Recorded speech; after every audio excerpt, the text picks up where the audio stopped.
Hello, good afternoon, good evening. Welcome to St. James Cathedral in downtown Chicago. I'm Robbie Ellis, and I am your host for this pre-concert talk for the Rush Hour concerts.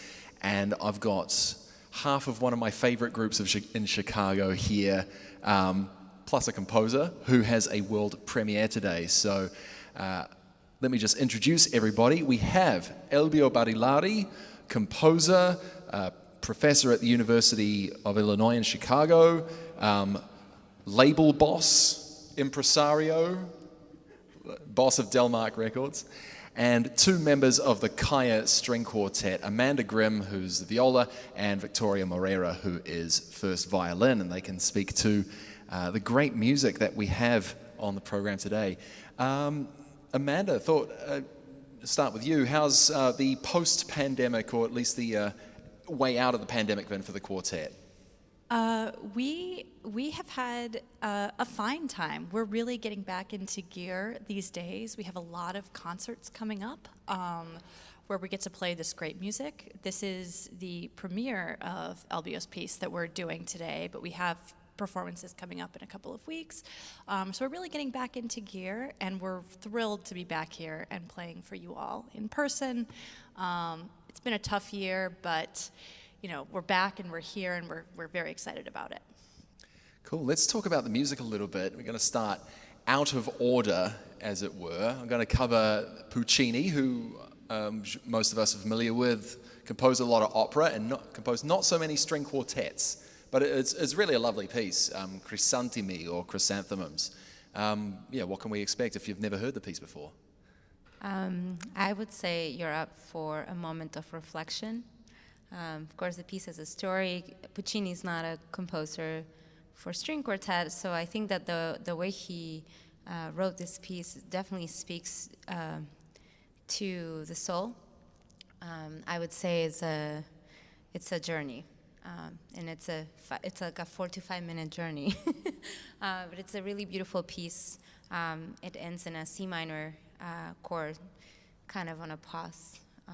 But we're going to take the program to a completely different character after that. So, at the end of the concert, we've got, Astor Piazzolla, tango composer, bandoneon player from Buenos Aires in Argentina. I'm going to blame KAIA for Quartet for this. You're part of something where you're always surprising me with, I think I've heard like all these pieces by Piazzolla, and then there's something new that you'll come up with that I'd never heard of before. And this piece, Escualo, I looked it up. Victoria, I'm guessing as the first violinist, you've got quite a task ahead of you for that piece. Yeah, I have a lot when So it's a violin feature, particularly, originally. Yes, I actually will tell you there's a little bit of a selfish reason why we play this piece. When you know, we always pick things together, and I said, hey, you guys, this piece is really good. And I will admit, I do think that Piazzolla used candombe rhythms for this particular piece, and candombe being from Uruguay, and I'm being from Uruguay, I thought, well, there you go. There's a really good connection there. Yeah. And arranged by your dad? My dad. Gerardo Moreira, or Gerardo, or Gerardo? Gerardo.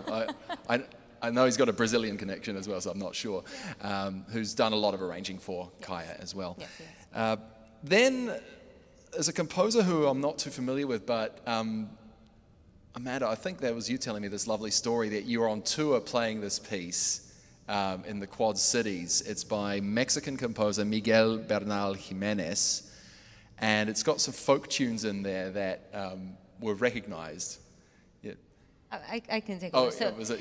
Yeah. This particular quartet, it was originally named Colonial Quartet. Virreinal is from the, what is the word in English? It's the Viceroyalty. Exactly. So, like way back in the day before independence, Mexico was the Viceroyalty of New Spain, and so. Yeah. So there are a lot of elements of, Baroque, classical, Baroque, especially Baroque dances. But Bernal Jiménez used direct quotes of children's song, folk Mexican children's songs. The first movement quotes a song that's called A la víbora de la mar. And the second movement quotes a song that's called Naranja Dulce. Now, the anecdote was we were playing in this concert series in Quad cities, and there's a pretty large Mexican community, and we did a little talk before the piece, and we started playing this quartet, which any time that we play it, most people don't know it. And in the audience, there were many kids, and they all kind of jump up in the middle because they all could recognize the songs. We just thought that was a beautiful moment. But just checking, I mean, you two are from Uruguay, these tunes are from Mexico, and I mean, both Spanish-speaking places, but you'd never heard "A la víbora de la mar," you never heard that before? Like I didn't. I don't know about Elbio. No? That's a folk song, no? No. No? Okay, so yeah, very particularly Mexican folk songs, it seems. Yeah, so Miguel Bernal Jiménez, composer I hadn't come across before. He lived from 1910 to 1956, born in Moreira in the state of Michoacan, so quite a big Michoacan community here in Chicago. And he wrote a lot of religious music, including an organ concerto, which has some interesting sounds to it. It's on Spotify, I've found that. When he died, he was for many years the dean of a Catholic university in New Orleans.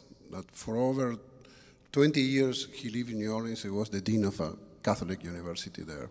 He was very involved with church music. I should very much know to go to Elbio Barilari, host of Fiesta on WFMT. He's got an encyclopedic knowledge of Latin American composers. Well, perfect time to come to you because there is a world premiere on the program today. And what have you called it? Well, it's called Tango Suite. Actually, if I find a better name, I will change it. He'll take suggestions afterwards. Yeah. Because I found titles for each movement using lunfardo words. That lunfardo is the slang from Rio de la Plata, from the old times. I don't like you for that because I plugged them into Google Translate, and that sort of Spanish, Google Translate doesn't recognize it. In the program, we translated. Yeah. In the program, I explained what those words mean. I couldn't find a lunfardo word to title the whole piece. Probably is better than. The idea, I have been working in this fusion of classical music and tango music forever. I was trained as a classical composer, but I also love popular music in all forms, and jazz and blues. By the way, I'm not the boss at Delmar Records. She's the boss. I am the artistic director. Thank you for clarifying the titles, yes. Let's put... And I like all type of classical, popular music from all cultures. Sometimes I don't use any popular references in some pieces, but especially I use a lot of tango. This is probably my fifth or sixth piece, including tango influences. And a lot of them have been done and recorded by the KAIA String Quartet. They recorded at least one, and they recorded another one that has milonga, which is very close to tango.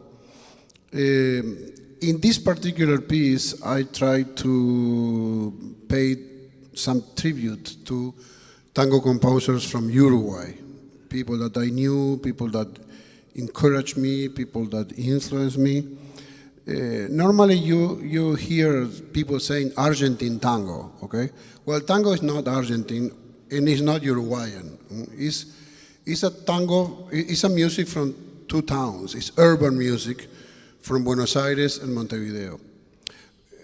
Argentina and Uruguay are pretty much the same country with two flags, but the culture is very, very, very, very similar. And when you hear us talking, we have the same accent and everything, but we have two different flags and two different soccer teams, which is key over there. Even the flags are sort of similar. They're very similar. Yeah. And the history is a common history. But there is, of course, a huge presence of Uruguayan tango. And many of the most important Uruguayan tango players were to work in Buenos Aires because, of course, Buenos Aires is several times bigger than Montevideo and always was. But and there is also a lot of traffic. Piazzolla was living in Uruguay part of the year, every year. I worked with Piazzolla as an intern. He composed Escualo in Punta del Este when he was living in Montevideo, in very close to Punta del Este. And Escualo means shark. Escualo is the family of the sharks.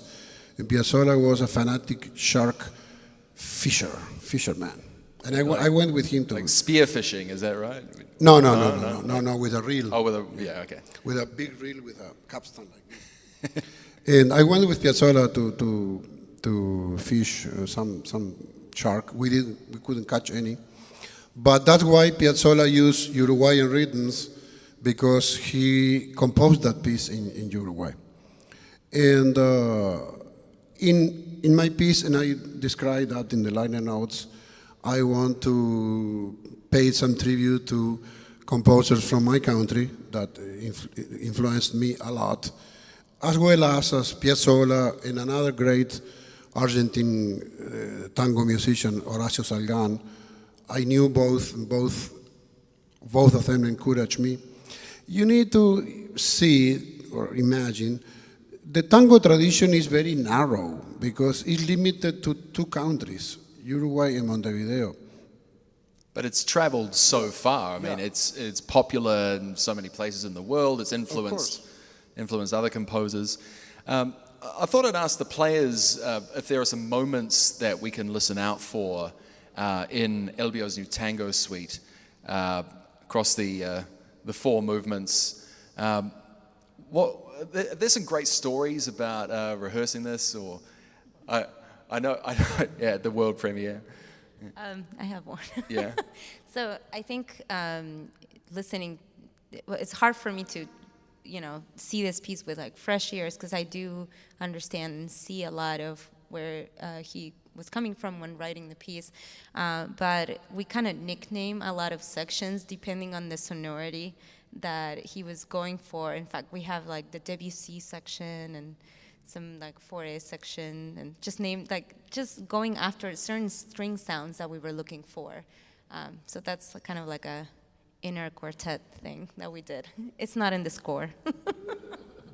So you're kind of hearing sounds of Debussy, Ravel.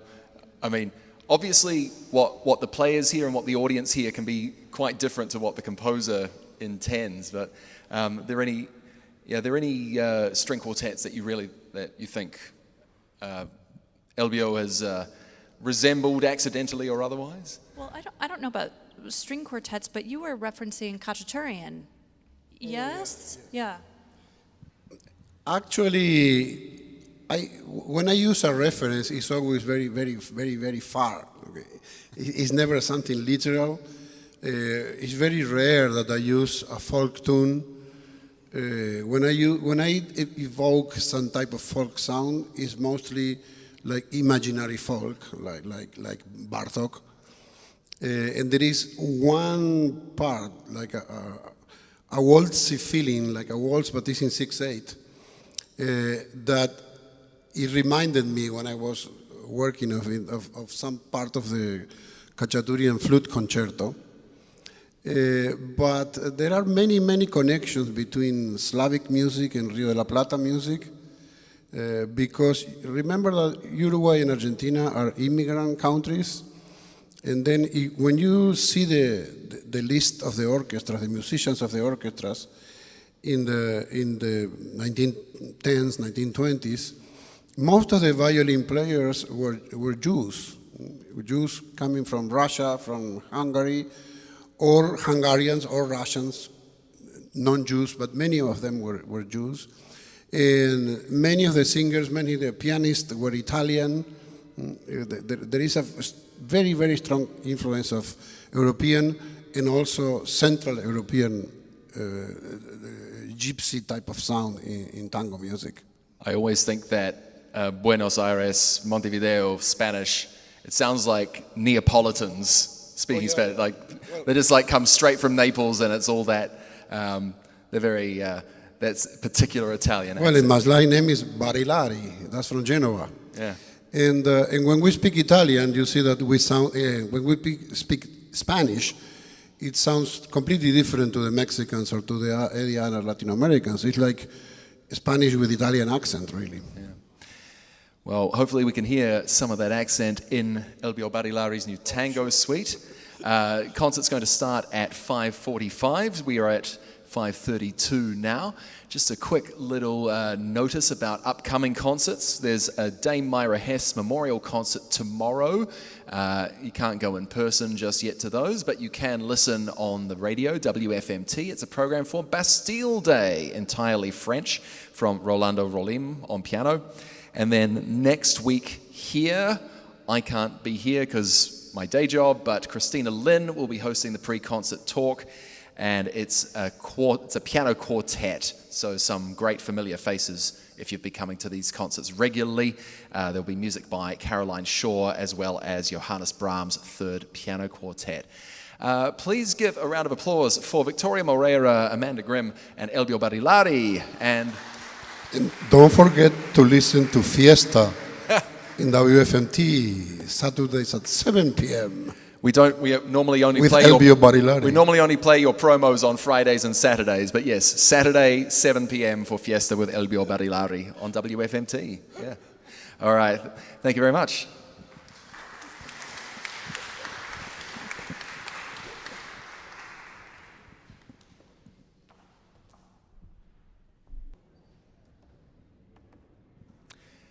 Hello, bienvenidos. Welcome to St. James Cathedral, this Rush Hour concert. I'm Robbie Ellis.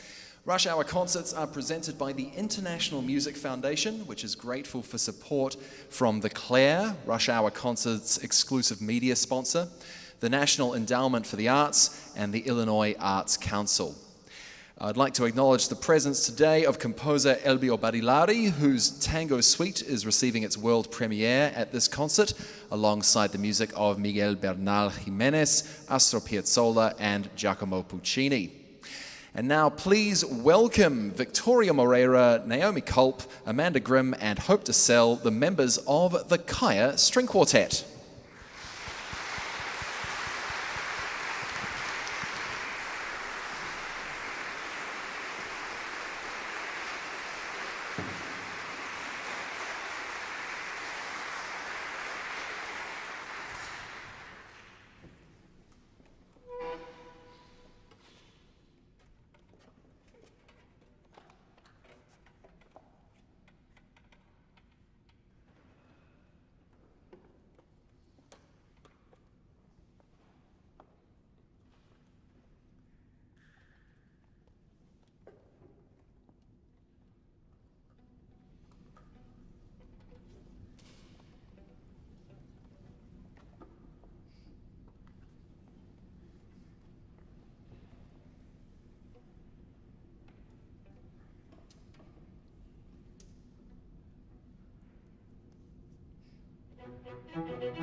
Thank